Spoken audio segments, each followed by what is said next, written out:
Hi, I'm Steve. I'm Steph. And welcome to our home. We thought we'd give you a little video tour of the house and show you what a wonderful place we have had for the last 20 years. So here goes. And this is, of course, the kitchen. So here is the kitchen. As you can see, quite a bit of space in here for you. So if you're into entertaining as we have been, you will love this kitchen. Lovely centre island. For some reason, we've always called it the gondola. Don't ask me why. A view out the back garden and a space there big enough for an even larger table. This extends to an 8-seater and comfortably fits people here. So whether you're entertaining at Christmas, this is the room that, of course, you spend lots of time in. So we just spin round here. And that's the door going out to the garage that I'll give you a little look at. Don't look too closely because we're in the middle of moving, obviously. So the garage out there is an up and down electric shutter door.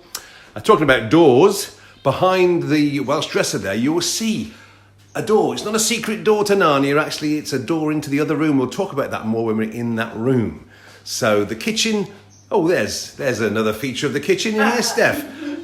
So what more can you say? A great lot of space. We're leaving the built-in larder fridge and the dishwasher there, and there's lots of space.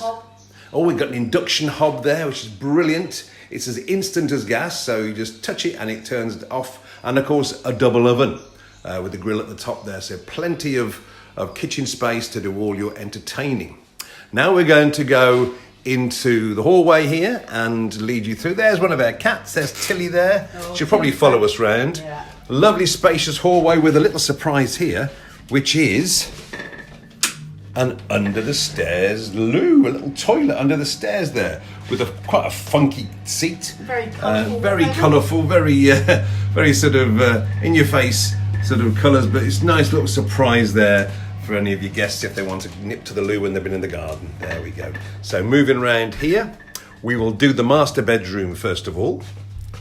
And of course, this used to be a bungalow, so this was all one floor to start with, and then another 3 double bedrooms was built on top. So a nice spacious room, plenty of room for wardrobes. We have these freestanding wardrobes in here. We've got a lot of them, and still we've got lots and lots of space. Window there out to the little alleyway that goes down the side of the house. And I mentioned about secrets. Well, there's another secret door there into the conservatory. There's double doors there. Before the conservatory was built, there were double doors that were used to go down onto the patio. They're still working. We've just got a wardrobe in front of them. That can be moved and you can have double doors out into the conservatory. Lovely little ensuite to the master bedroom here with touch sensor lights on this side of the mirrored unit. And again, keeping the theme of funky toilet seats. And a nice shower there, electric shower, and all tiled with stone tiles top to floor. So we'll now nip out. I'm sure Tilly will follow us into the hallway again and across into one of our favourite rooms, which is the lounge, the little snuggy lounge. I say little, it's quite spacious. And there's that door I was talking about, the door that links this room to the kitchen, because this was originally a dining room with the people that had the house before us. So they had that as a dining room and, of course, through to the kitchen. We've used it all sorts of configurations, this room. When the children were here, we had the door open through to the kitchen. But now just 2 of us, we just put a sofa in front of there. But the door will easily open up. And the wonderful feature, apart from the lovely bay window of this room, is the feature fireplace. Look at that. The house is 1930s, so it's got all that character of the 1930s, and that roaring fire in the wintertime as a little extra supplement to the central heating, the gas central heating. If you want to keep the central heating off, you're just in this room, then the roaring fire there is an absolute dream. So not much more to say about the lounge, and we go through into another reception room, which used to be the lounge, which is now an office. This is my office here, and a very spacious office. So if you're working from home or you want to work from home, you can have this as an office, a study, a studio, whatever you want. A lovely family playroom or family playroom, yeah, exactly. And lots of space in here. In offices, there's always things you want to put away in a corner. There's a lovely little corner alcove there to store all the things that you don't want on display. So lots and lots of ideas you could use to make use of this room. We've got an office table there for meetings, but plenty of space in here as well. Say about Oh yeah, there is a screen there, which is a pull-down theatre screen. We used to have, behind me, we used to have a projector and used to do family films in here. So that's a little bonus there. And this is bedroom number 2, another downstairs bedroom here. Again, a room that can be used for many different purposes. We have it as a double bedroom, obviously. We can put, this is one of those fold down beds, we can put the bed up and use it as an office, but it's great as a guest bedroom if you want to keep everybody downstairs, if there's just 2 or 3 of you. But again, lovely bay window, and in between the wardrobes there, you could have a little seat, a cushioned seat. And the storage in here is quite amazing because these are original cupboards. They were used to be used as gun cupboards, but they're lovely deep cupboards with shelves in for great built-in storage. And the same there under the shelves there, some more additional storage. And now I'm going to leave Steph to take you upstairs and show you the bedrooms and the bathroom upstairs. Okay, here we go. So, I like to show you the walls as we go up, just because they are fabulous for putting your artwork. Lots of space. As you can see, we like to fill ours.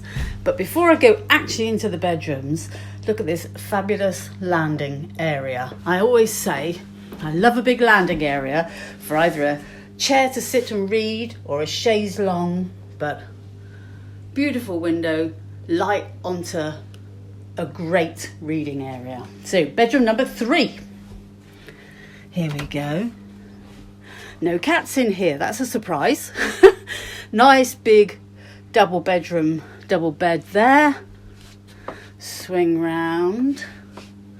We've got the chest of drawers, dressing table, wardrobe, and a lovely view out onto the garden, which we'll take you out onto in a moment.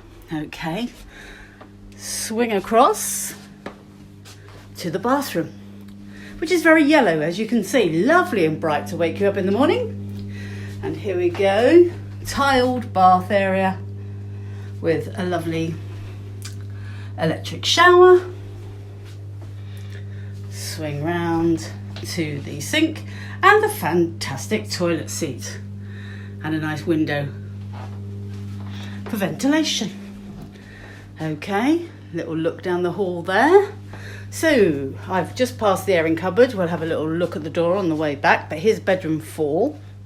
Now, before I swing round to the right and show you bedroom 4 properly, those doors are a storage area in the eaves of the house, and it goes all the way round the house upstairs. And in one of the rooms opposite, you'll see it again for storage or for children to play hide and seek in. Okay, so here we go into the room that I currently call the teddy bear room for obvious reasons. Now, we've got a single bed in here at the moment, but you could fit a double bed, and obviously beautiful Alfie there lounging on the bed.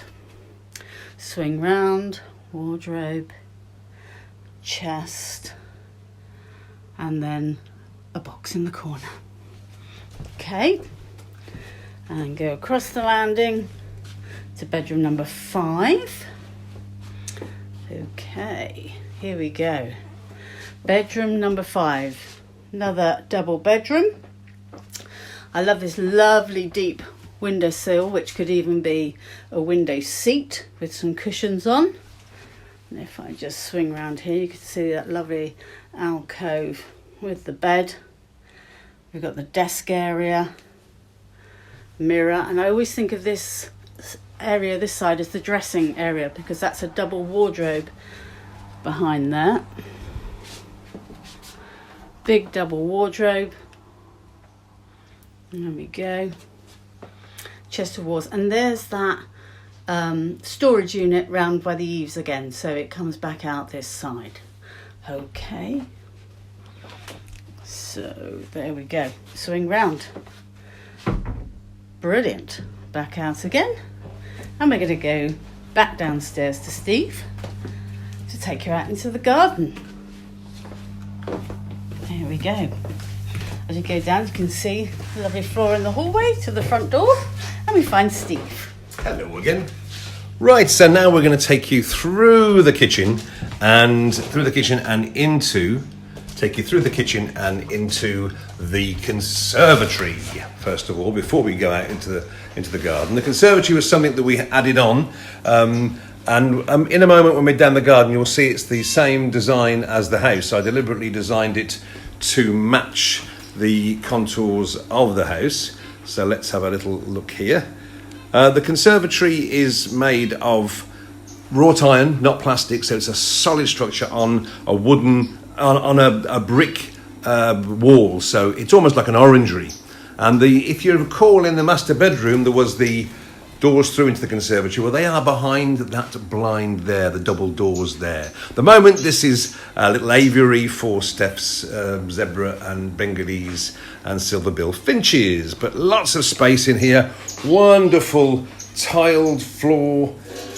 So it's a great room for having entertainment or just for chilling out yourself.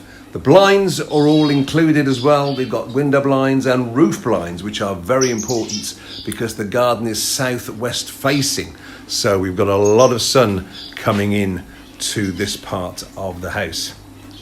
So going out, first of all, onto the little top patio here, where you can sit in the morning and have your breakfast in the morning sun, which comes directly that way. So as it comes round, you'll get a bit, it's not blazing in the morning on you, so it's a nice relaxing place. And here is the garden. This garden wasn't like this 20 years ago when we moved into the house.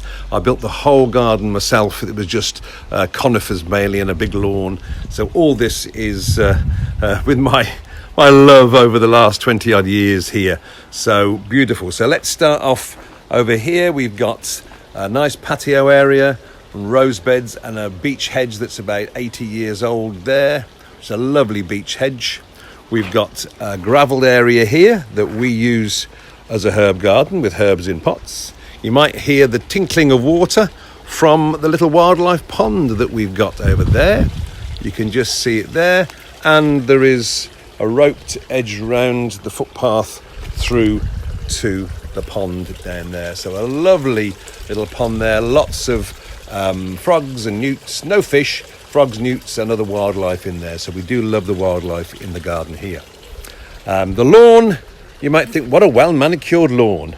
Well, I could say yes it is, but in fact it is artificial turf, but a very good approximation. And all you do is hoover it a couple of times a year. But it's great if you've got children or grandchildren. It doesn't get sodden and wet. It drains very easily. Lots of lovely mature shrubs here. And this is a little special. This is an African hut, a thatched African hut that we had installed. A lovely place that you can sit anytime during the day, particularly in the evening, and watch the sun go down while you're having a glass of something and reading a book, maybe with the radio on, listening to some soothing music. The smell of the lilies here, which are in the ground here, so they will be staying, is a gorgeous way to relax in there. I'll just take you around. There's another big gravelled area here, which I use for fruit trees and pots, but it's a nice little footpath around here, almost like a secret area around here as we go through to a wildish area, because we say we do love the wildlife. So this area we let particularly grow wild. Another one of our little pussycats there. This grows wild with plants that the insects like, particularly in the spring. One of my favourite plants is this whopper here. This is the oak-leaf hydrangea, and this is a great plant. You'll get great flower racemes of flowers from this. And this brings us back round, and what do we find here? We find a tree house with an activity centre beneath, with a slide, a swing, a climbing wall around the corner there, and a tree house where the kids can go up into. Our grandchildren and children have spent time staying out overnight in that little tree house up there. Again, with artificial turf beneath, so it never gets very wet. It always drains very quickly. Through to the work area for me as a horticulturalist. This is my work area, so this is where you'll find the greenhouse, a lovely big greenhouse there with a doored area at the back for if you want it as a hothouse. Potting shed here.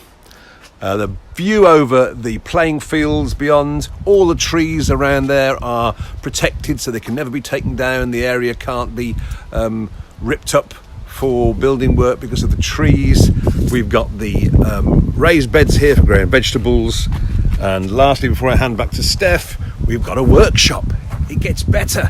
We have a workshop here for whoever is into doing some DIY. This is my workshop here, and all of the staging, all of the work surfaces will be staying. Obviously I'll be taking all my stuff with me, but it's a lovely little cedar wood workshop. All the buildings down here, the potting shed, the greenhouse and the workshop are cedar wood, which will last for years and years and years. So this is a very special building here. I'm going to hand you back to Steph to show you inside. This is all that remains of the old farm in Victorian times that used to be along this road called Blick Farm, and somebody very sensibly saved this chimney and the chimney breast and the fireplace you'll see inside, and built this wonderful den, we call it, on the stone footings. So I'll hand you over to Steph because this is her domain to show you what would be a wonderful office or studio or craft studio.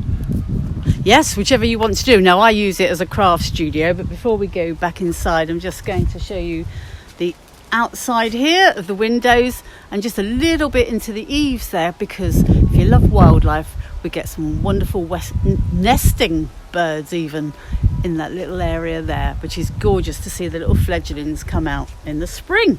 So let's come in the door.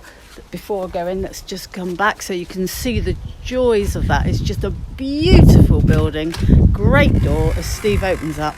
Let's go in. So as you can probably see, I'm in the midst of rearranging, but let's just look at this fabulous fireplace. Now that is a beautiful fireplace. And it works, doesn't it? Oh yes, in the winter that is all you need to actually warm your roasty toasty, and as you can see, it's huge. If you think it goes back further than those shelves, because those are big deep shelves, you've got windows, 2 windows there, you've got another 2 windows there, so the light in here is fantastic, as well as great strip lighting as well. It's about 20 foot long by about 12 foot wide, I think. Yes, That's it's huge. size. I mean, you think how big that desk and chair are, and that is just the slight corner. Got to mention about the electrics down the Oh, garden, because yes. when we built the garden, we built it with future-proofing it in mind, which meant that when we built it, I'd make sure there was a full mains electric installed down the garden. It's not just an extension from the house electric. It comes off the house, but it's a proper 16mm main down here, and it runs all of the plug sockets in all of the buildings. There's loads of electric in the greenhouse, potting shed, workshop, and you can see over there, there is the fuse box there. Yes. So you've got a wonderful powered area of the garden that's not just an extension lead coming down from the house. Yes, and it's a beautiful commute to work down here, isn't it? Oh yes, just a few yards down the garden. And you saying about the wonderful electrics, of course, the other area which is really important in the garden is the watering, isn't it? The watering, well, yes, we have watering that's almost electric. It's a battery operated watering system on. We've got the tap at the top of the garden down here and the tap by the house, and there's a full watering system because this garden, obviously, there's a lot of plants in here, needs watering, and we don't want you spending time with watering cans and hoses, so there's a fully installed watering system with sprinkler system and all that staying, and the timers, the battery operated timers, all ready to go. So that's taking care of your watering for you. Even down here, the vegetable area, down there you will just see poking out the ground that little orange and red sprinkler, which you can set to come on any time you like at night. Usually the watering during the night when the pressure's much better. Yeah. Okay. Let's wander down and find the sunshine again. As I say, this is the commute to and from work for me. If you just look at the shape of the conservatory, Oh yes. you'll see that it's designed to match the shape of the house. I know you only see it when you're in the back garden here, but it is something that's aesthetically pleasing, I think. So that's the wonderful house, and you'll see the photographs, of course, at the start of this little video of the front of the house. So there we are, folks. We do hope you've enjoyed a little tour of our house. And if you want to know more, just contact the agent or contact us. And we look forward to showing you around. So it's goodbye from me. And it's good night from him. Good night.